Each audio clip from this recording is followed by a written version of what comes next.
কিছু কিছু জায়গায় আমাদের প্রতিপক্ষ মানে মনে হয়েছে যে পায়ে পাড়া দিয়ে ঝগড়া করার সৃষ্টি করতেছে, এরকম একটা ভাব আমাদের আমার উপলব্ধি করতেছি। 100% আমরা পাশ করবো ইনশাল্লাহ।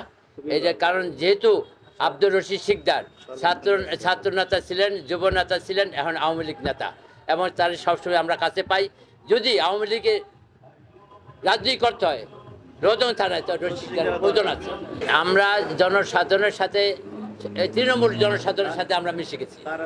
এখন আমাদের যে প্রতিপক্ষ সে একজন ব্যবসায়ী জনসাধারণের জনসেবা করতে পারে এরকম আমার জানা নাই। অতীতেও আমরা দেখছি, অতীতের কথা বিবেচনা করে আমরা ওই ব্যবসায়ী আর সাথে যাতে রাজি নয়। আমরা জনসভা এমন একজন লোককে পাইছি যে জনসেবা করতে পারবে, সব 24 আওয়ার্স সে গ্রামে থাকে এবং দেশের কাজ করে। এই রোজন থানার উন্নয়নের কাজের জন্য ওনার একটা সম্পৃক্ততা আছে।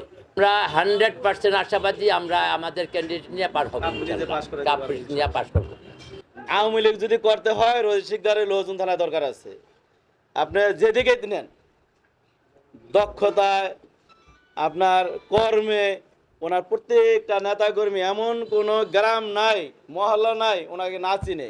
উনি নাম ধরে অনেক মহল্লার লোকজন, সভাপতি, সেক্রেটারি, ছাত্রলীগ, যুবলীগ, কৃষক লীগ, মহিলা লীগ, সবার সাথে তারা সমন্বয় করে সে চলতেছে। এবং লোহজন থানায় একমাত্র উনি আমাদের দলটা টিকিয়ে রাখছে। উনি হিন্দু, মুসলমান, বৌদ্ধ, খ্রিস্টান, আওয়ামী লীগ, বিএনপি নাই, সাধারণ জনগণের প্রত্যেকটা দ্বারা এমন কোনো লোক বলতে পারবো না বিএনপি আলারা যে ওনার কাজ করে নাই। এমন কোনো হিন্দু লোক বলতে পারবো না, খ্রিস্টান বলতে পারবো না। আমাদের কাছে এমন নেতা আমরা পাইছি যেন সর্ব জায়গায় সর্ব কাজে লাগে। এই যে ইদানিং দেখবেন যে দান খরাতে ছড়াছড়ি, 5 বছর আগে তারা কোথায় ছিলেন? আগে কই থাকে তারা 5 বছরে এখানে চালের বস্তা ছাড়ে, আটার বস্তা ছাড়ে, এই লুঙ্গির বস্তা ছাড়ে, এরা 3-4 বছর আগে কোথায় ছিলেন?